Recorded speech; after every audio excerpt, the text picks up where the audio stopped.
Hello, entrepreneurs. Today I'm here with Phil Stewart, Kevin Buckner, and Calvin Snowden. Unfortunately, Lamar can't be with us today, but we will represent in his absence. Today we will be covering the best and worst clients. So we're going to share our experiences from working with clients over the years.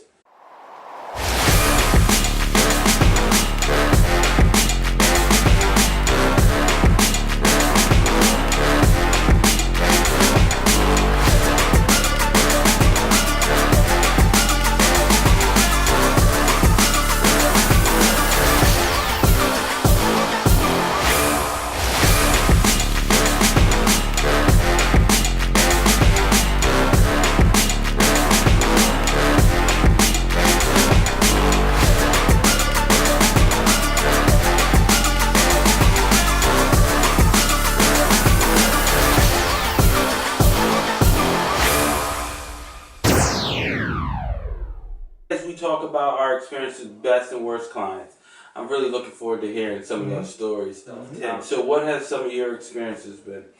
Well, talking about some of the best clients, I always say the best clients pay on time. So, I've had lots of different experiences where, customers do all kinds of different things, as you can imagine. But I've learned that, I get the payment up front. I used to do a little bit of reconnaissance and, do a proposal and all that stuff, and then maybe start the work and then build in the payment. But now I do the payment first. Nice. After I give them the agreement, I give the payment first.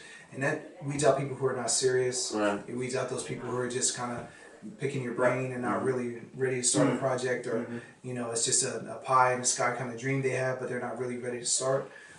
So that's my number one is to make sure that they pay on time, because I'm in business to make money, absolutely, not to make friends. And we're gonna talk about this later. But, when I'm sitting down at the table, I want to talk about the project. I want to say hello and how you doing and how's your wife and all that. But I want to talk about the business all the time. So what's interesting is I have a little bit of different philosophy. I definitely want to get paid on time, but I try to build somewhat of a relationship with my client. So, I sit down, but I think it's different because of my project, I want to be your contractor for life. And I want to be multi-generational. So if I start with your parents, I hope when you buy a house, I get your house, and if you have kids and down the line. So I try to build a personal relationship with my clients, but not too personal, because then sometimes they go, oh, you're okay, don't worry about it. You're like a son to me, you can go for free. But I think it's important, Too familiar. and I know for me the hardest conversation is that money talk. And how about you, Kevin? Look, I'm with you. I'm kind of probably in the middle of you guys, but payment is paramount, right? So you're in the business to stay in business. So if you don't get a payment, you don't stay in business. Right. So I'm like Phil. I'll try to put in my proposal, and I think Calvin, you do something similar where it's like a third up front, third in the middle, and a third when you're done, right? So one, that reduces the amount that person has to pay for the service at that period of time, and also gets them a little more comfortable, right? And to Phil's point, they're serious. If they give you a deposit, that means they're serious. Absolutely. So to your Calvin, and we just did this on a client the other day, I literally brung a copy of the proposal with the payment on it and my Square to do the credit card payment, and said, here's the proposal, here's the payment sheet. So they saw it in the envelope when I gave it to them, because you want to package it up nicely. And then at the end said, here we go, let's do the payment. Well, and I think with the payment, to your point, the nice thing about spelling it out in the contract is that they know at this date, this date and time, this is when it's expected. Absolutely. There's no like, oh, I didn't know. Like, nope. Here's the date, the milestone, boom. And you know what's interesting around the payment? It's also how much time do you put in before you ask. So it's pretty simple. Like, for example, in my line of work, I have clients that may be looking to buy a home. So then I spend a lot of time going with them through all these homes. Now, the risk is they may never buy anything. Sure. No, I think that's a great point, which probably goes to the second part we were going to talk about is clients that are prepared, right? And that are ready to start the project. So what do you guys think about that? I mean, obviously it's ideal, but we probably don't get it most of the time. I mean, Phil, what's your thought? Yeah, I get because I'm a website designer, I do a lot of networking, as I always say. So I'm always running into people who have a business and the number one thing they want to do is get more clients by advertising their business. So I get a lot of people who are interested in my service, whether they already have a site or don't have a site. But I prefer to work with people. I won't turn anyone down, but I definitely say the best kind of client is ones who are ready to start. Yeah. I think that for me, I think it's great when clients are prepared and ready, but certain situations for me, they're ready to do the project, but they may not understand the timing that it gets to start the project. Because just because you're like, boom, I'm ready to do my bathroom, but you may need interior designer, architect, permits. So today you're ready. 2 months from now, it may be when we can actually start. No, that's a good one. I mean, for us, we kind of prefer our clients not to really know what they want, because that helps us. I mean, it doesn't help us, you know what I mean? It's one of those things that is we can tailor a design for them and like really get it going. A lot of times when you have to work with a client who kind of already knows what they want, you kind of have to fight what their style is as opposed to what should probably really happen. It's a little bit tricky because like, oh, well, I want it to be this purple thing. Like, yeah, but nothing in here is purple. Right. So, I mean, it's like you have to, which is good and a challenge, but it's like, oh, you got a little bit of fighting that you might want to do. And obviously, at the end of the day, clients, right? I mean, if it's their house, it's whatever they want. You want to make sure that it's functional and fashionable, right? The reason why they're calling you is because they want to do something a little bit better. One of the areas that I struggle with is my time, right? So what are your thoughts on clients and their respect of your time? I'm cutthroat. Because, like I said, I do want to develop a relationship. I shouldn't be so harsh. I do want to develop a relationship. I do want it to be personal. You know, I do want to know how you're doing and things like that. But I try to cap it where I can. You know, if I say, hey, let's have a meeting, and I say, well, I have a hard stop at such and such time. Or I'll say, you know, we want to schedule this thing, especially if it's in the evening, because I have a family and stuff. So I'll say, yeah, but I have to go to the game at 7. Even if I don't have to be there right at 7, I may put it in there just so I can give myself a buffer. Because I'm with you. It's like you're here to talk about design. You don't necessarily want to talk about their kids and their baseball games and that stuff. But to Calvin's point, you gotta build some type of rapport with them, and I know you do. But it's one of those things where if they talk a little bit, it helps me figure out what type of person they are, what the design should really look like. Because a lot of times you go into a client's house and you try to pick out the one thing they really like, and they may have a whole hodgepodge of stuff. They don't really have anything. You're like, oh my God.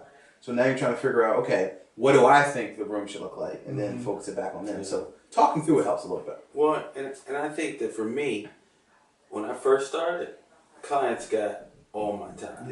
And even to this day, I have stories of, when I first started, I had a client, we went and looked at appliances, and as we were driving back to her house to drop her off, she goes, they just opened a new gym here. I'm thinking about getting a member. Can we just stop here real quick? And I was like, oh, sure, trying to be customer focused. You're like, no, your own time. And next thing I know, I'm sitting there for 2 hours and she... Okay, so now we've just completed going through what we consider the best clients, right? So now we're going to run through what the worst clients are. So many of them are the opposite of what we consider our best client. So don't pay on time. I mean, for me, that means multiple things, right? Number one, you know the job's done, I know the job's done, and me and you are staring at each other, having this awkward stare. Right. And they're like, okay, can you come back tomorrow? And in your head, you're like, no, I'm right now. I'm right here, right now. Your checkbook's right there.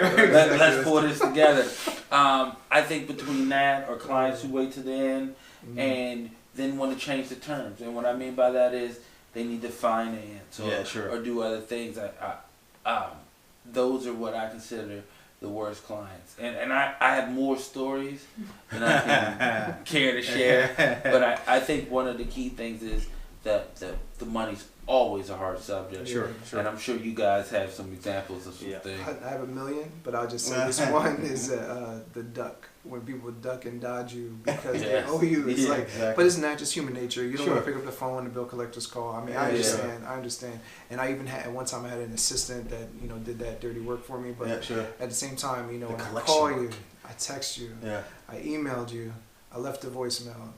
I've done so many things over 2, 3, 4 weeks, 5 weeks, and I'm still waiting. And I did my part. And you're using the site that I built for you. You're directing traffic to it. You're making money on it. Exactly. And I'm so waiting let's for go, mine. right? Yeah, that's a challenge. The other worst type of client for me is the high maintenance ones.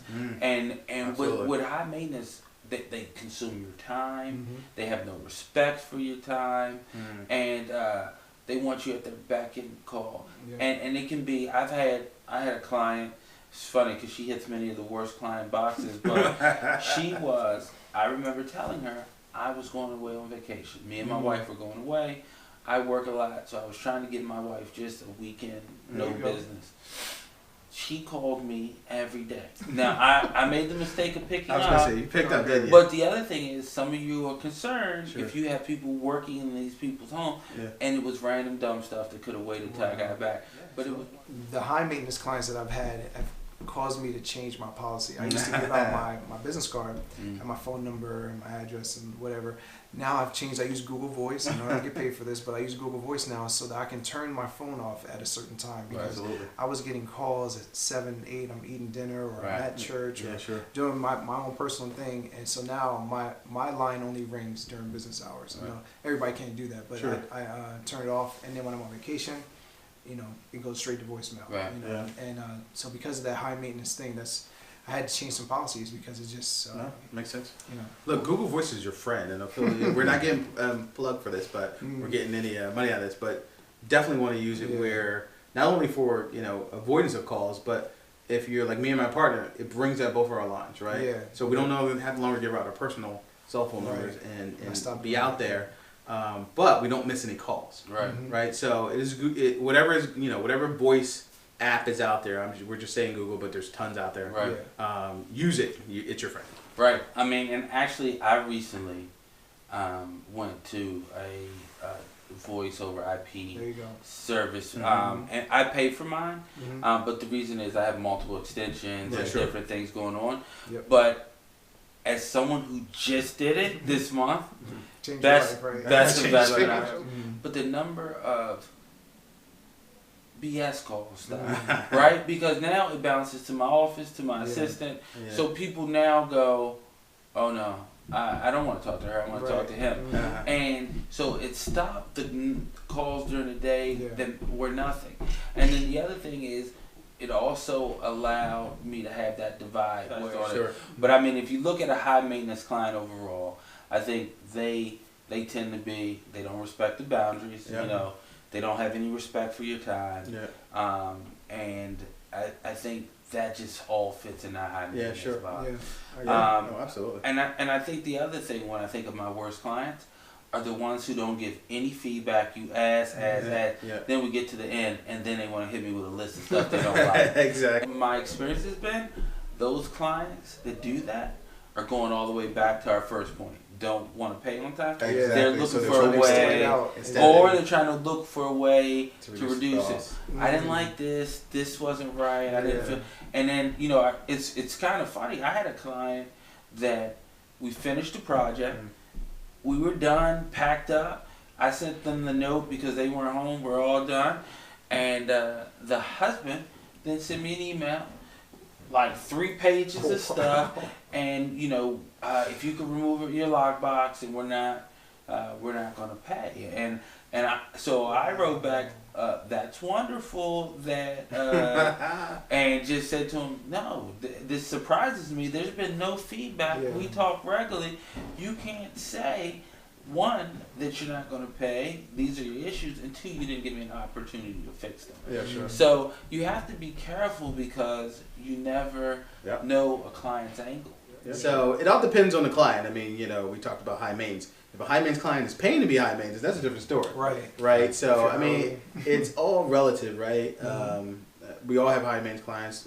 Respect at the time, I think it's key, regardless. Right. But I mean, I think you'll have a little more tolerances if it's a $100,000 client as opposed to a $5,000 client, right? Oh yes. So it's a little bit, a little bit of a slippery slope, but definitely try to keep the boundaries. Well, a new thing that I've started, and I'm trying to be more disciplined with it, is I write a summary of your project every week. Things that got done, things that didn't get done, that is good. Issues we face, what's coming up the following week, right? And then everyone's clear. And but it's all about the communication and trying your best.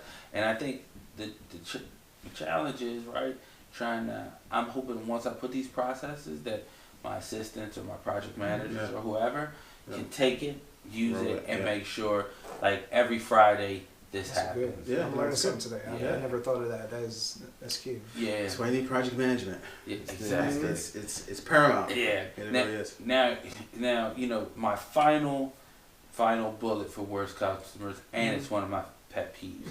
Clients who walk in before you're done and start saying, well, that doesn't look right. This doesn't. Exactly. And in my head, I'm screaming, let me finish. Yeah, exactly. But I have to say to them, well, listen to their concerns, I note them down. And sometimes I will say, very politely, did I say we were done yet? Because that happens all the time, especially in design. I mean, interior design. You put in some type of installation, and before you've been done, they're like, "Oh, I don't like it." I'm like, "Can you wait till we're done? Yeah. Hold on, talk them off the ledge and say, hold on."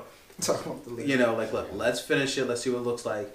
If it's just paint, look, we'll repaint it if you don't like it when it's done. But wait till it's done because there's all other pieces. There's a couch, there's the furniture, there's this, there's that. Before you judge it, and then most of the time, 90% of the time, you're working out like, oh, it looks great. I'm glad I waited. Right. I'm like, yeah, just wait, right? Well, and I think one of the key things also with judging before the design, us as business owners, what I try not to do is discount their concern. Oh, absolutely. And a lot of times when people call me, I'll stop the guys and I shoot out there, right? Because sometimes it's minor and they go, oh, okay.